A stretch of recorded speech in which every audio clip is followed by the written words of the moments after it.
Part 2, Arriving. Chapter 1. The plane flight is long. Our seats are near the back of the plane, Mama pressed against the window and me pressed against her. While Mama sleeps, I look out the window. When the sun rises, I can see the ground below. It all looks so tiny, so far away. I gasp, but no one hears me. Chapter 2. From the window of the plane, I see a muddy river framed by green, rolling hills that are dotted with houses. I wonder which of those houses will now be mine. We arrive in a city that I cannot pronounce, a city called Cincinnati. When the plane lands, Mama and I are quickly directed to a long line for people like us, people who are not from America, but who are trying to enter. The line moves slowly. My eyelids feel heavy and my body does not have any idea what time it is. It is finally our turn. We are called up to talk with a man sitting in a booth under a sign that says immigration. The man beckons for us to step up closer. He has kind blue eyes and that seem tired. Everyone in this airport seems tired. He starts talking and I know some of the words that are coming out of his mouth, but my mind feels sticky and I can't quite catch the meaning. Back home, I was always good at English. I was one of the best in my class at having pretend conversations. I think of practicing simple phrases with Fatima right before I left. I think of how easy they came to me then. How are you? Good, thank you. Are you hungry? Would you like to go to lunch? I would like a sandwich, please. But this man is not asking me simple things like if I am hungry or what I would like to order. He is asking me real questions that I can barely understand, like why are you here? And how long do you plan on staying? I glance at my mama and her newly swollen stomach, and I know this part is my responsibility.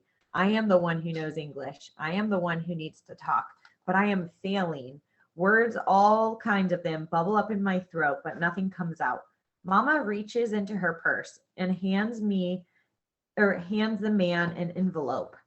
We watch as the man opens the envelope and looks through the documents. He studies each one as though it were precious artifact, and every organ in my body holds its breath as I watch him make up his mind about us, giving me one more chance to prove myself. You are coming here to visit him? Yes, I say. Yes, yes, yes. It is clear as crystal. Relief bubbles up inside me. One word in English, but it seems to be enough. The man stamps our paperwork. Welcome to America. Chapter 3. We are lucky. I know this because Mama tells me over and over again as we walk down the narrow hall toward baggage claim. Mazin, Mama whispers under her breath. Okay, 1 second. I'm going to look in the notes of how to pronounce that because the back of this book actually gives a little dictionary. It means lucky. I'm not really sure how to pronounce it. Would one of you guys like to pronounce this word right here? Mazin.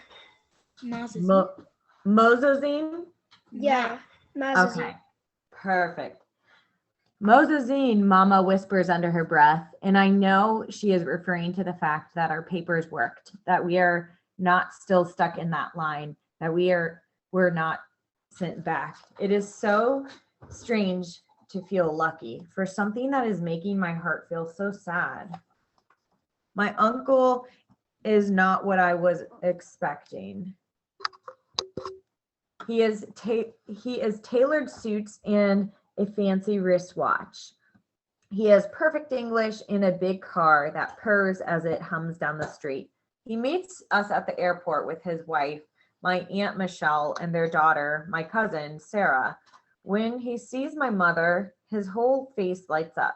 He has my mother's smile. He has her eyes, my eyes.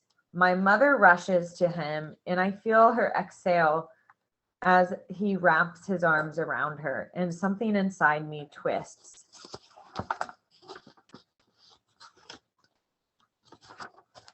I don't want my uncle to think that we needed saving. I don't want to owe him anything. I cross my arms over my chest to show them, my uncle, his wife, his daughter, that I am not a stray animal they need to adopt. But my resolve starts to fade when his wife walks toward me and clasps my hands in hers. Welcome to America, she says. Her voice sounds like an American movie star, clear and sprinkled with sugar. She looks like an American movie star too. Honey blonde hair, big light eyes, casual elegance. Call me Aunt Michelle. We're so glad you've come to visit us. She is looking at me, telling me not to worry, that I don't owe them anything. I smile at her and find my words in English. Thank you. Chapter 5. My uncle drives us back to his house, which is in a neighborhood called Clifton. Clifton is easier to say than Cincinnati. Clifton, I practice saying, and my cousin Sarah laughs. She has barely said anything but hello to me, and now she is laughing at me and my English pronunciation. Sarah, Aunt Michelle says, and I hear the warning in my aunt's voice. That is something powerful enough to transcend oceans. A mama's ability to say something without actually saying it. I don't like this about myself, but the more I look at my cousin, my cool American cousin with her jean shorts that are purposefully ripped and sequin t-shirt and pale pink lip gloss, the more I want her to like me. But from the way she is staring out the window, pretending like I don't exist, I get the feeling that she doesn't care much whether or not I like her. Chapter 6. My uncle's house is so big that it could fit 4 of my old apartments inside of it. It has 3 whole stories, a shiny wooden floor, and shiny wooden floors that creak when you step on them. My uncle Mazin works all the time. He is an important doctor at an important hospital. So during the day, it is just Aunt Michelle, Mama, Sarah, and me. Our first few days in America are a blur of mornings that feel like nights and nights that feel like mornings. Plates of baked chicken and pasta, bowls of milky cereal, and lots of questions from Aunt Michelle. No matter how tired we are, Aunt Michelle forces us to get up and get out. We take long walks around our new neighborhood. Aunt Michelle charges ahead. Mama and me are sandwiched in the middle, and Sarah walks slowly behind us, sulking a little.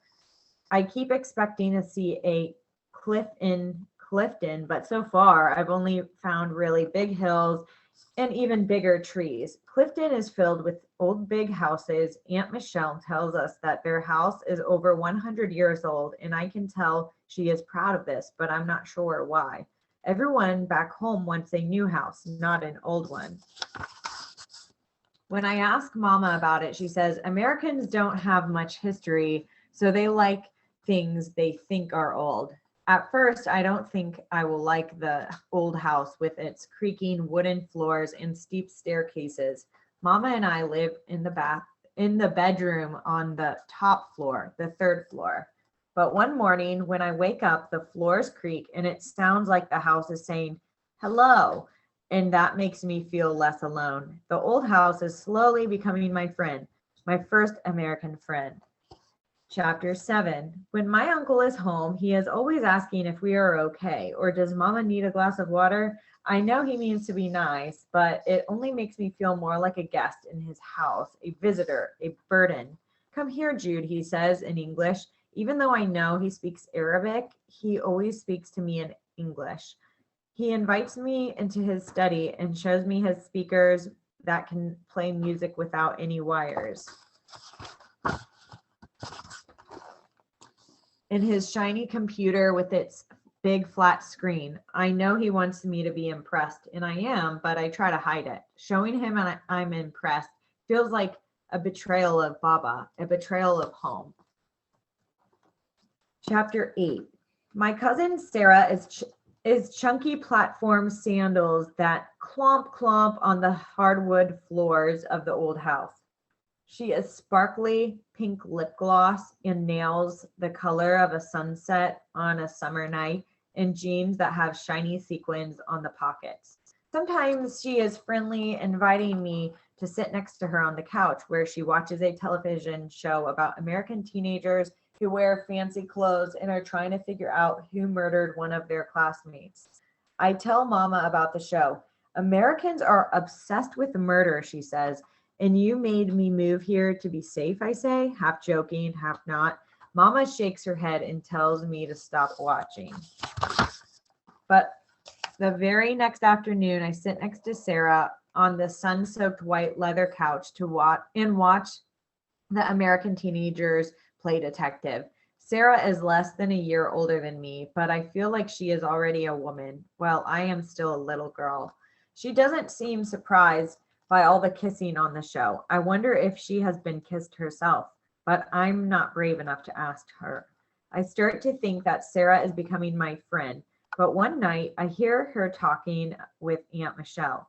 When will they leave? Sarah says. My heart sinks as I translate the words in my head, the weight of them slowly settling onto my chest like a stone.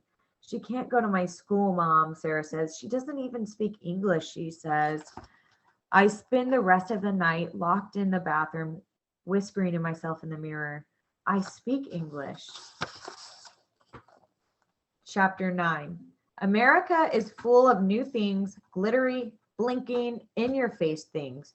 Everything in America moves fast and is loud. Cars honking, traffic lights flashing, big billboards advertising, hamburgers, drinks, and entirely new life. It seems like everyone is trying to sell you something. Sometimes I feel dizzy with want. Sometimes I just feel dizzy. Aunt Michelle takes us shopping at a mall that feels like it is larger than my entire town back home. When I say this to Mama, she scoffs and tells me our town is not that small, but when she doesn't know I'm looking, I see her eyes filled with wonder as she takes in the cold air-conditioned stores, each one bigger, fancier than the last. In America, it seems like everyone has money, new shiny sneakers, bright-colored lipstick, pants that fit just right. Then I start to notice the man on the corner with a sign begging people for help. The tired woman waiting for the bus with the shoes that are cracked at the soles. America, I realize, has its sad and tired parts too. America, like every other place in the world, is a place where some people sleep and other people dream. 10.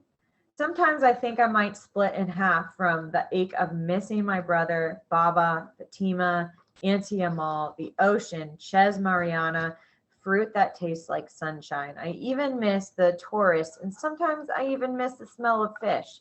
Sometimes it feels like when I boarded that plane to fly to America, I left my heart behind, beating and lonely on the other side of the ocean. I talked to Baba through my Uncle Mazin's fancy computer. The first time we called him, I sit in my mama's lap while my uncle presses buttons that make the computer come alive. And all of a sudden, Baba is on the screen. Both Mama and I squeal with delight. We tell him about the old house and the even older houses on our street. We tell him about the big trees that stretch up high in the sky, and the big hills, and the big cars that we see driving down the street. Everything is big in America? He asks, smiling. Baba is smiling so big it makes me think, if only for a second, that everything is going to be okay, that someday soon we'll all be together again. Mama asks him about the store, and he says everything is good, but his smile fades. Until now, I never knew you could see fear through a computer screen. Baba says our town is safe, but there are still protests and there are still tanks in nearby towns. When he talks about the protests and the tanks in the nearby towns, we all tense, and my heart is thinking, where is Isa? Do you see him? Do you miss him?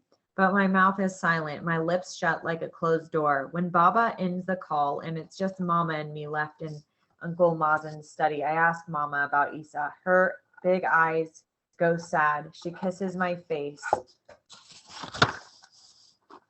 and tells me not to worry, but it's hard to do when I can see and smell the worry all over her. 11.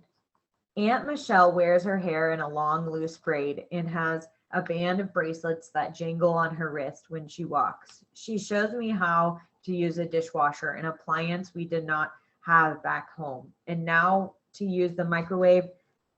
30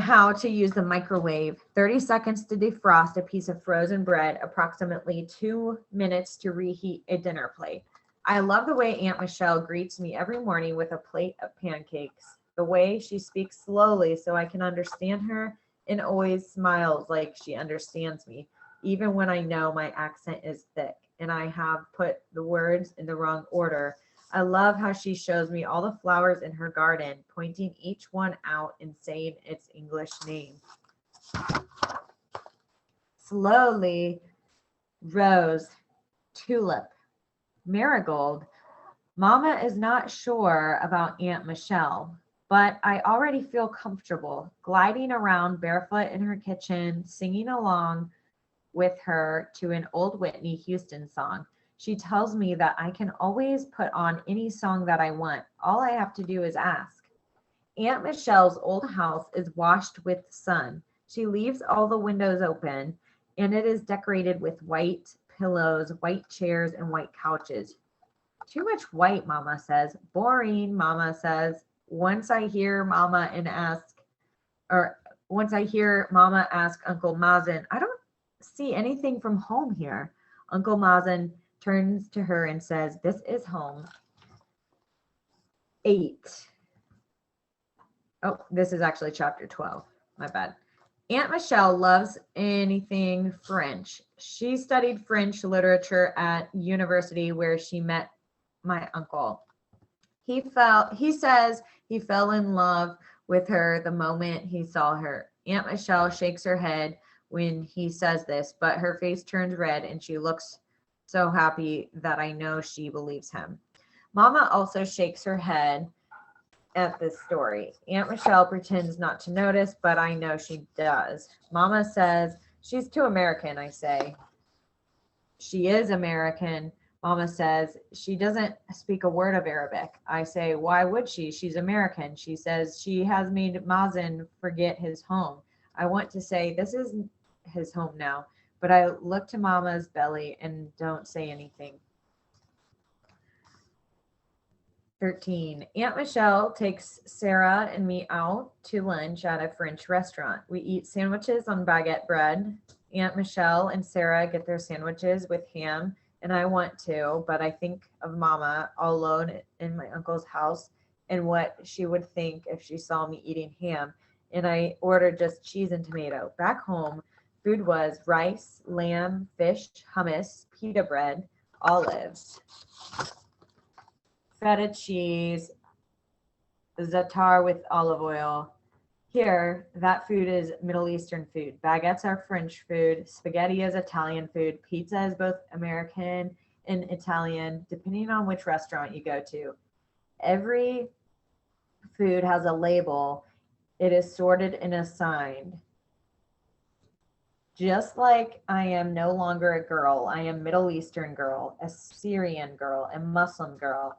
Americans love labels. They help them know what to expect. Sometimes, though, I think labels stop them from thinking. What do you think? Aunt Michelle asks when the dessert comes.